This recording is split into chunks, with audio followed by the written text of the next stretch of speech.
Bonjour et bienvenue dans cette nouvelle vidéo sur la cinématique de solide. C'est la cinématique de solide indéformable, précisément. Donc les objectifs de cette vidéo, c'est premièrement, on va voir la cinématique de solide indéformable. Deuxièmement, on va essayer de définir c'est quoi un torseur cinématique. Troisièmement, on va essayer de voir comment calculer la vitesse de rotation d'un solide indéformable.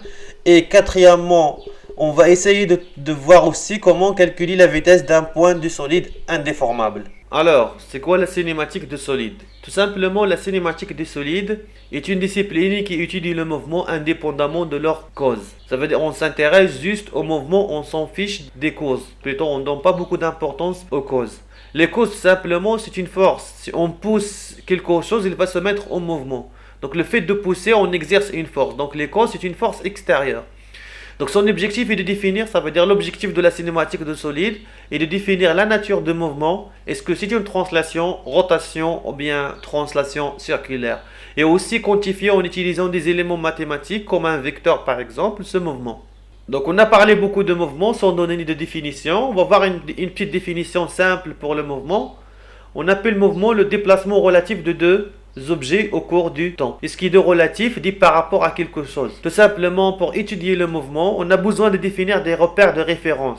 On va voir par la suite qu'on va à chaque solide associer un repère. Et on va essayer d'étudier donc le mouvement des deux solides entre eux, l'un par rapport à l'autre. Si on prend un exemple, le vélo il se déplace, les roues ils tournent et le vélo se déplace. Mais si on s'intéresse à un point de la roue, un point de la roue il crée une trajectoire cycloïdale. Donc c'est ça, donc la trajectoire qui va être créée par un point de la roue. Donc l'objectif de la cinématique, c'est de trouver donc les trajectoires par exemple. De trouver aussi la vitesse du point A qui appartient à la roue. Il est égal à combien et c'est quoi sa direction et c'est quoi son sens. On utilise par exemple un vecteur pour modéliser une vitesse. Donc en sciences industrielles, on s'intéresse aux cinématiques de solides indéformables. Donc on étudie juste les solides indéformables. Mais c'est quoi un solide indéformable?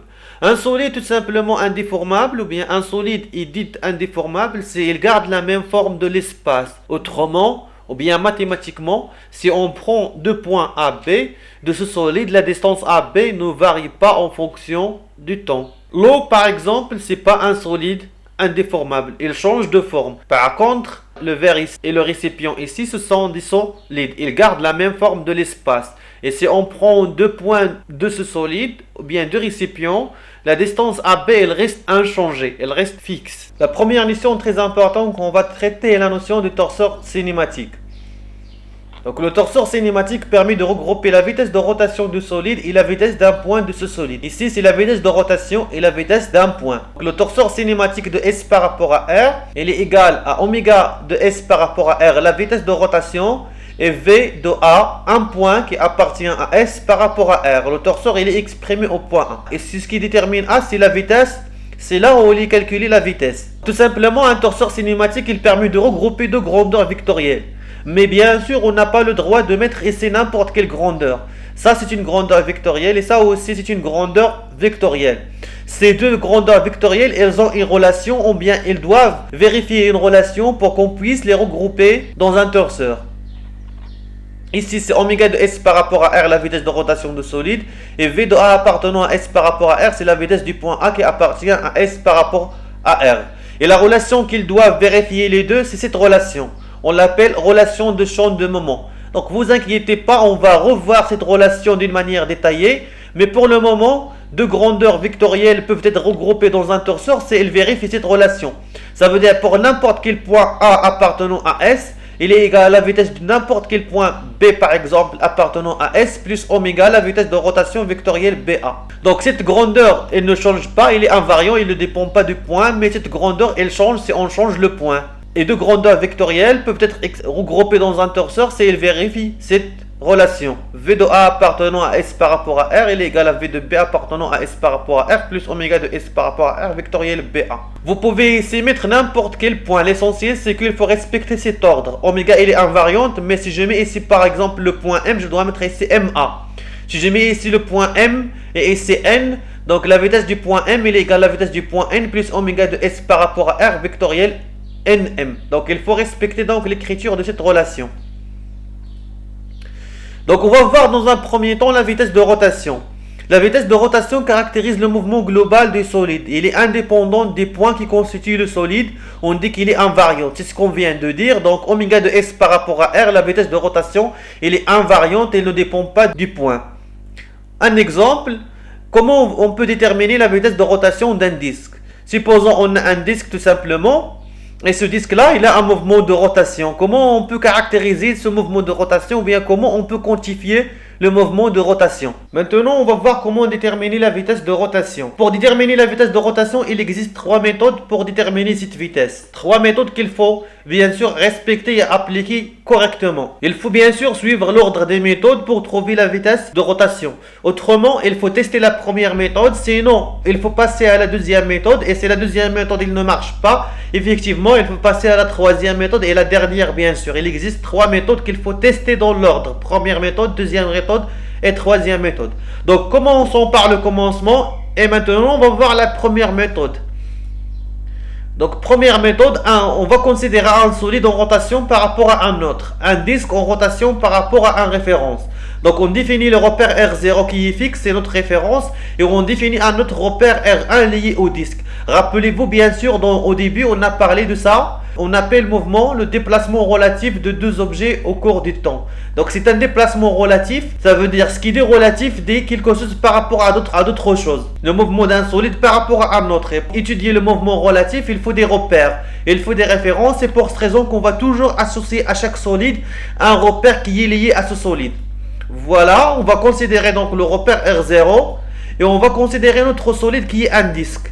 Et à ce disque, il est lié le repère R1. Ça veut dire que le mouvement que fait le disque par rapport à notre repère, c'est la même chose que le repère R1. Lorsqu'on parle de repère R1 ou bien de disque, c'est la même chose. Maintenant, on va chercher comment évaluer la vitesse de rotation du disque. Vous pouvez remarquer, le disque, il fait un mouvement de rotation.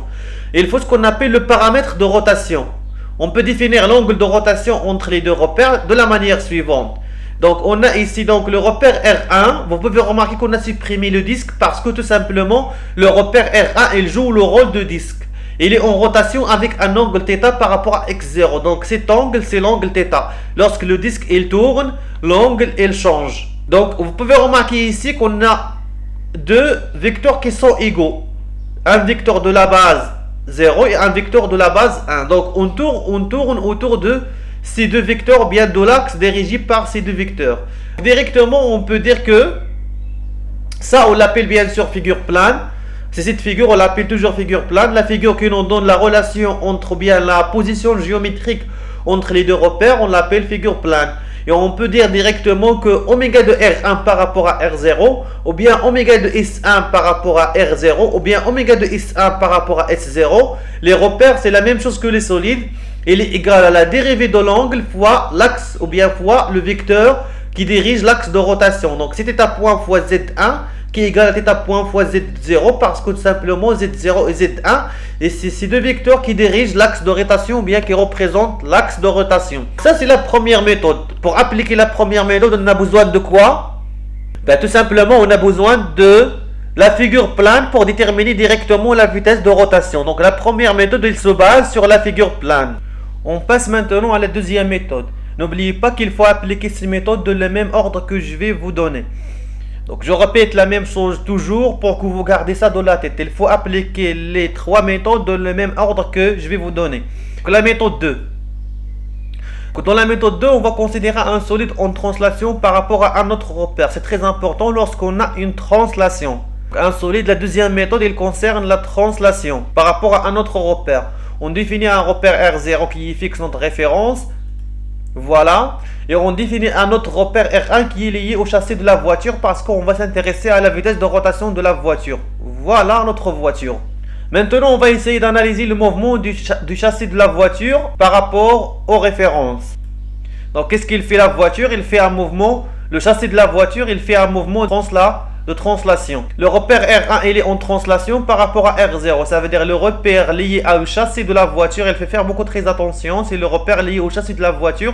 Il fait un mouvement de translation par rapport aux références R0. Vous pouvez remarquer que X1 il reste parallèle à X0 et Y1 il reste parallèle à Y0 pendant le mouvement. Donc ici directement on peut dire que oméga de R1 par rapport à R0 il est égal à 0.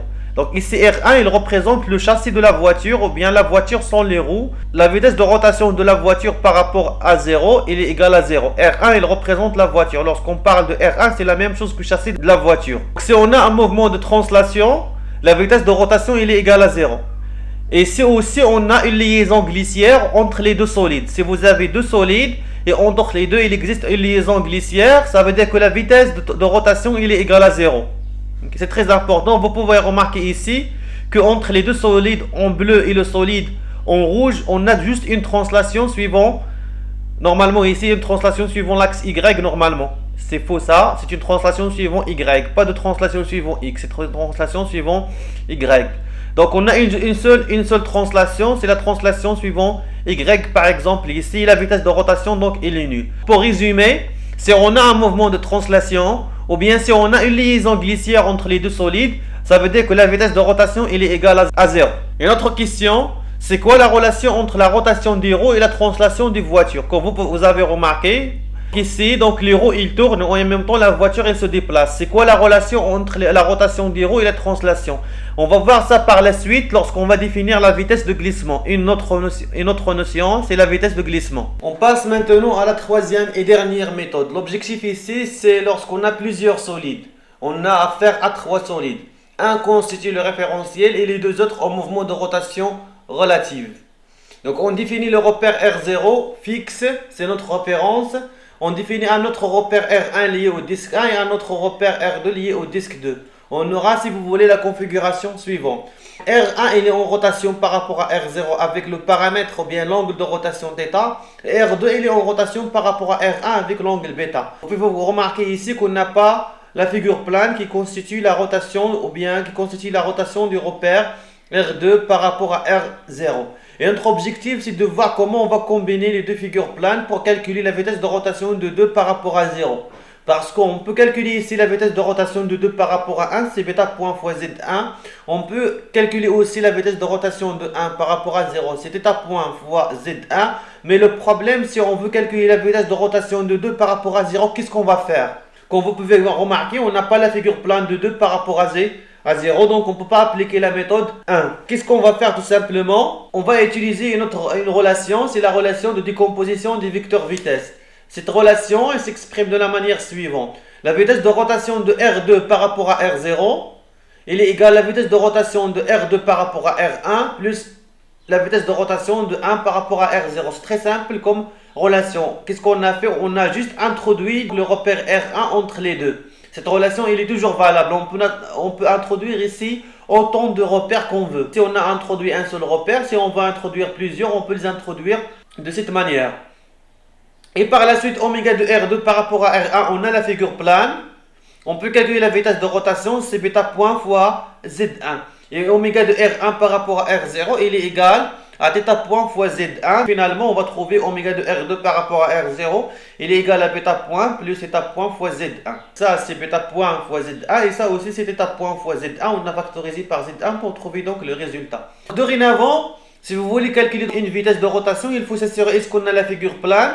Sinon, est-ce qu'on peut décomposer cette vitesse en fonction des vitesses dont on a la figure plane? Toujours dans la méthode 3. Maintenant, on va essayer de voir lorsqu'on a une liaison glissière plus une figure plane, qu'est-ce qu'on va faire? Donc, on considère de la même manière trois solides. Un solide, 1, il est en rotation par rapport au solide 0 avec l'angle θ. Mais entre 2 et 1, on a une liaison glissière. Maintenant, on va voir comment on va déterminer la vitesse de rotation de 2 par rapport à 1 et la vitesse de rotation de 1 par rapport à 0. Donc ça, on applique la méthode 1. La vitesse de rotation de 1 par rapport à 0, c'est θ point fois Z1. Ça, on l'a déjà vu, donc comment déterminer la vitesse de rotation à partir de la figure plane. Mais ici, on a entre le solide 2 et 1 une liaison glissière. Qu'est-ce que ça veut dire une liaison glissière? Autrement, entre 2 et 1, on a juste un mouvement de translation. La translation suivant l'axe ici Y. C'est faux ici. On a une translation suivant Y et pas suivant X. On a une seule translation, pas de rotation. Ça veut dire que oméga de R2 par rapport à R1, il est égal à 0. Maintenant, je pense que vous savez à partir donc de ce qu'on a déjà fait, déterminer la vitesse de rotation de 2 par rapport à 0. il suffit d'utiliser la relation de décomposition des vecteurs vitesse. Et dire que voilà, oméga de 2 par rapport à 0, ou bien oméga de R2 par rapport à R0, il est égal à oméga de R2 par rapport à R1.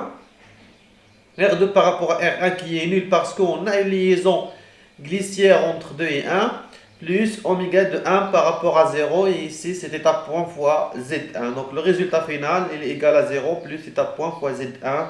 Donc la vitesse de rotation de 2 par rapport à 1, il est égal à 0 parce qu'entre les deux, il y a une liaison glissière. Donc dans un exercice ou bien dans un concours, dès que vous remarquez ou bien entendez donc une liaison glissière, il faut noter à côté que la vitesse de rotation entre les deux solides en liaison, il est égal à 0.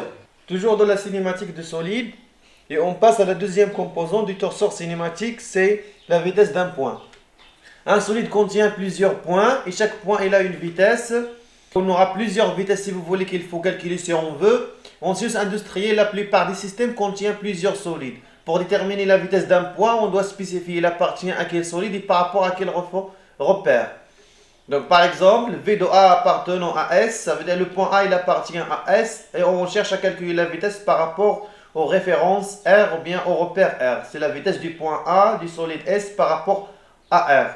Donc V c'est la deuxième composante du torseur cinématique. On a vu déjà comment déterminer la vitesse de rotation. Maintenant on va voir comment déterminer la vitesse du point A qui appartient à S par rapport à R. De la même manière, pour déterminer la vitesse d'un point, il existe aussi trois méthodes. La première méthode c'est la méthode de la dérivée. Soit S un solide en mouvement par rapport à R et A un point de S. Donc, la première méthode, V de A appartenant à S par rapport à R, elle est égale à la dérivée du vecteur position par rapport à R. C'est D de OA sur D de T par rapport à R. Il faut bien sûr signaler certaines remarques très importantes.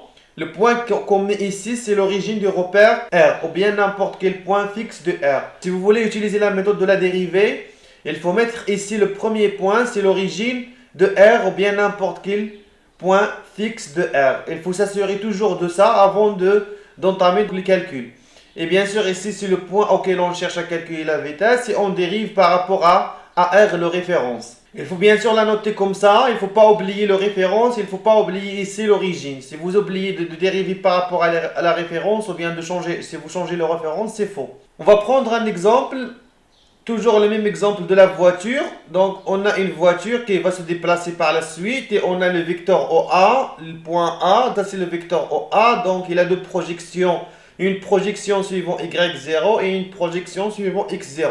On va voir comment le vecteur il va changer pendant le déplacement. Si la voiture se met en mouvement, vous pouvez remarquer que le vecteur OA il a changé, mais la distance, la projection suivant Y0, il n'a pas changé. Cette distance est là restée fixe. Par contre, la distance suivant X0, il a changé. Parce que le point A, il s'est déplacé suivant X0. Il n'a pas fait de déplacement suivant Y0. Donc le vecteur OA, il est égal à X de T fois X0, une distance variable suivant X0, plus une distance fixe suivant Y0. Automatiquement, on va en déduire que la vitesse du point A, elle est suivant X0. Parce que le point A, il n'a pas fait de déplacement suivant Y0. Il n'a pas monté vers le haut. Si il monte vers le haut, on aura donc une composante variable suivant Y0. Donc la vitesse, on doit trouver une vitesse suivant X0. On va essayer de faire les calculs. On a V il est égal à A appartenant à S par rapport à R. Il est égal à D de OA sur D de T par rapport à R. Et on a le vecteur position, c'est X de T, une distance variable suivant X0 parce que le point A, elle s'est déplacé juste suivant X0.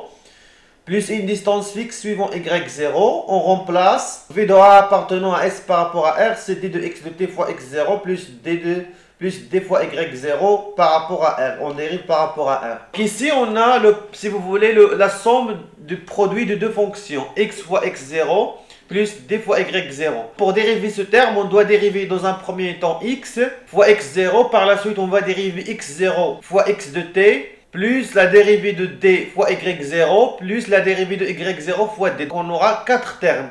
Mais la plupart des termes ils sont nuls. On va commencer par le premier terme, c'est x point fois x0. Pour le deuxième terme, c'est x de t fois dérivée de x0 par rapport à r. Et puisque x0 il appartient à r, il est fixe, la dérivée il est nulle. Plus la dérivée de d, d c'est une distance qui est fixe, elle est nulle. La dérivée de d elle est nulle fois y0. Le troisième terme aussi il est nul. Plus la d fois la dérivée de y0. Et la dérivée de y0 aussi, elle est nulle parce qu'il est fixe dans R. Donc on aura finalement x point de t fois x0. Et comme on a dit déjà avant que le point A, il se déplace juste suivant x0. Donc la vitesse, elle sera aussi suivant x0 seulement. On passe maintenant à la deuxième méthode pour déterminer la vitesse d'un point de solide. Cette méthode, c'est la méthode de la relation de champ de moment. On va considérer toujours un solide S en mouvement par rapport à un repère R0 et à un point du solide S. Par exemple, ici on a le repère R0 et ici on a le solide S0 et ça c'est le disque S. Et sur le disque, on a un point qui appartient à l'extrémité du disque. Et on cherche à déterminer la vitesse du point A qui appartient au disque ou bien appartient à S par rapport à 0. Ça c'est la figure plane qui va nous donner par la suite la vitesse de rotation. Et comme on a vu déjà, la vitesse de rotation, c'est θ point fois Z1. Donc, la relation de champ de moment s'énonce de la manière suivante. V de A appartenant à R1 par rapport à R, il est égal à V de O appartenant à R1 par rapport à R, plus oméga de R1 par rapport à R vectoriel au A. Ça veut dire que la vitesse au point A, elle est égale à la vitesse au point O, plus la vitesse de rotation vectorielle au A. Par exemple, si on veut changer le point ici, la vitesse au point A est égale à la vitesse au point B plus la vitesse de rotation vectorielle BA. Donc la relation de champ de moment, il permet de nous donner la relation entre deux vitesses de deux points qui appartiennent au même solide et par rapport aux mêmes références. C'est le même solide ici, on a la même référence. Et ici, c'est la vitesse de rotation de R1 par rapport à R. Pour appliquer cette méthode, on doit savoir déjà la vitesse du point O et la vitesse de rotation. En ce qui concerne le vecteur OA, on le trouve déjà dans les exercices ou bien dans l'énoncé. Mais la vitesse de rotation, on la détermine à partir de la figure plane. Et la vitesse du point O, on va voir comment déterminer cette vitesse. Soit elle est déjà calculée, soit... Donc on a OA, il est égal à R fois X1 et oméga de R1 par rapport à R0, il est égal à θ point fois Z1. La vitesse de O dans ce cas-là, il est égal à 0 parce que tout simplement, pendant la rotation, le point O, il ne se déplace pas.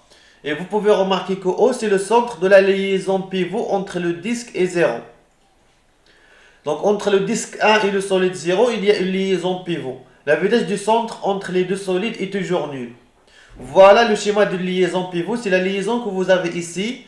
Toujours la vitesse du centre de la liaison pivot entre les deux solides, il est nul. Par exemple, ici, V de O appartenant à R1 par rapport à R, il est égal à 0 parce qu'entre les deux, on a une liaison pivot.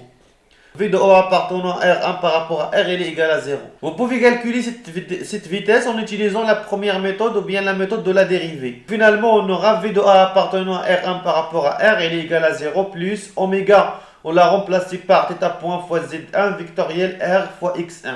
Ici, on a remplacé la vitesse de rotation par θ point fois Z1 et pas par θ point fois Z0, juste parce que ici on a X1 pour faciliter le calcul du produit vectoriel. Z1 vectoriel X1 c'est Y1, on obtient finalement R θ point fois Y1.